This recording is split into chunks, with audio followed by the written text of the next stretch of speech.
Hello guys, আসসালামু আলাইকুম। কাছে এবং দূরে দেশ ও দেশের বাইরে যেখান থেকে আমার ভিডিও দেখেন, সকলের প্রতি আন্তরিক শুভেচ্ছা অভিনন্দন। তো আশা করি আপনারা সবাই ভালো আছেন। আলহামদুলিল্লাহ, আমিও ভালো আছি। তো আজকে আবার লোক নেওয়া হয়েছে তিনজন আসার কথা ছিল, কিন্তু তিনজন আসতে পারে নাই। একজন বলে অসুস্থ, এর জন্য দুইজন আসছে। তো এই যে ক্ষেত মুছিয়ে দিয়ে তারপর আবার এগুলো সার দিয়ে দিব।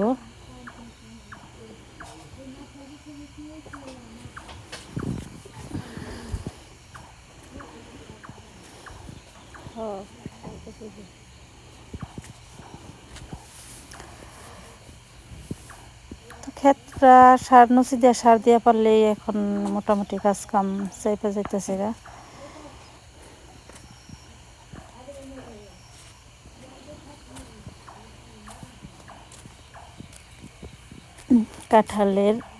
কাঁঠাল আসতেছে গাছে।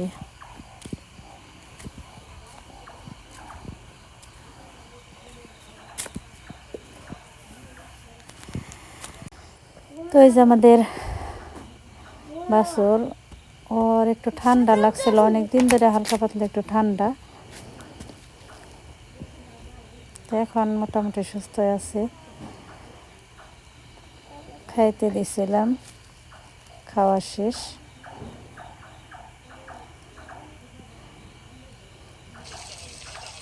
তো এদিকে আবার হেরা রোজা রাখতে পারে না, কারণ যে বাড়িতে থাকে, অন্য এক বাড়িতে থাকলে মনে করেন তা ঠিক আছিল, কিন্তু প্রত্যেকের বাড়িতে রাত্রিতে যে খেয়ে তো আর সম্ভব না। তো এর জন্য এই যে রোজা রাখতে পারেনি। তো তাদের জন্য রান্না করে নিচ্ছি।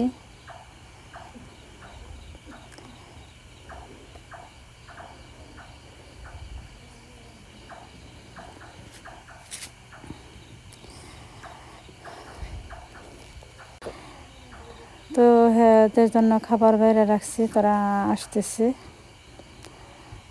তো এই যে এদেরকে খাইতে দিছি, এরা খাইতেছে।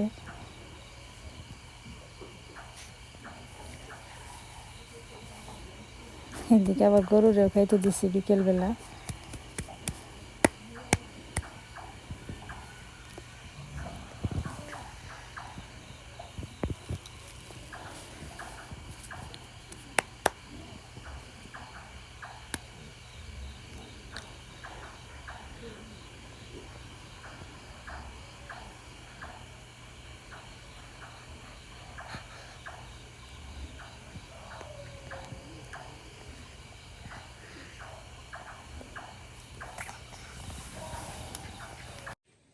তুমি কি খাইবে? ঠান্ডার মধ্যে বিছা কলা খাইবে? গরু দেও গাছ চা।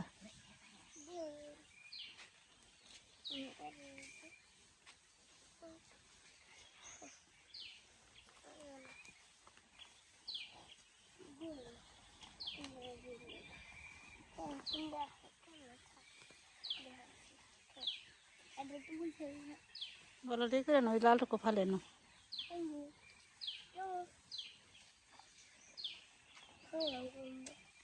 তো দুপুরে রান্না করে খাওয়াটাই আবার যে বেগুনি করবে, এর জন্য বেগুন কেটে নিচ্ছি। আর বড়া টড়া যা কিছু আর কি, এগুলো এখন আবার ইফতারের জন্য এগুলো করে নিলাম। তো এই যে এগুলো সব কেটে নিচ্ছি। আসলে সব কিছু অল্প অল্প নেওয়ার কারণ হইতেছে আপনার রোজা রেখে ইফতার করে খুব একটা বেশি খাইতে চায় না, খালি ফ্রিজে থাকে। এর জন্য সব কিছু অল্প করে কাটছি, কারণ ওরকম বেশি লোক নাই। তো আপনারা ভালো থাকবেন, সুস্থ থাকবেন। পরবর্তী ভিডিও দেখার জন্য আমাদের সঙ্গে থাকবেন। আল্লাহ হাফিজ।